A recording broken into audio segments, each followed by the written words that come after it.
Today, California's Attorney General said she is lining up lawyers to represent children from Central America at immigration hearings. Since October, more than 57,000 children have been caught crossing the U.S. border.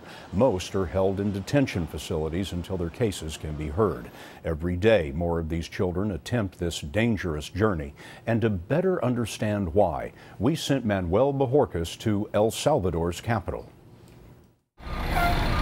More than 15 buses arrive every week carrying dozens of young people, some as young as 1 year old.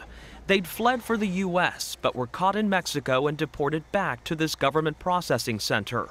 We can't show you their faces for security reasons. This 15-year-old traveled with her baby. What are you looking for in the United States? ¿Qué les dices? What do you tell them? Una vida mejor. A better life. You can't have a good life here, she said. There are too many problems, too much crime.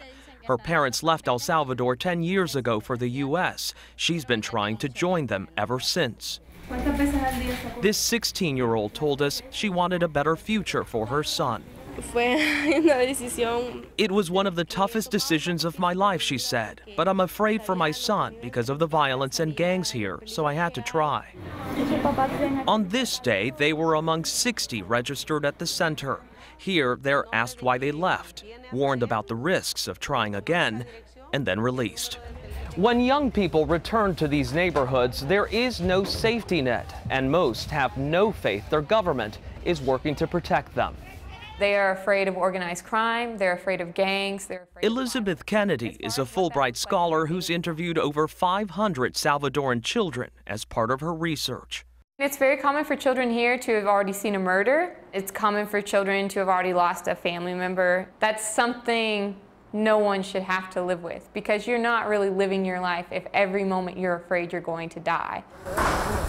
El Salvador has the world's 4th highest murder rate, fueled by powerful gangs and a growing drug trade.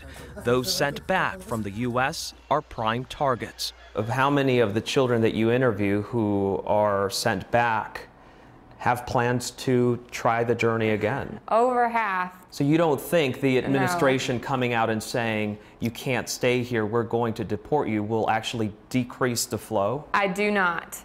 Until root causes are addressed, until people can feel safe at home, until they are not afraid of their life, people are going to keep migrating because it is a human instinct to want to survive. A tough proposition once they return to life outside of these gates. Manuel Bojorquez, CBS News, San Salvador, El Salvador.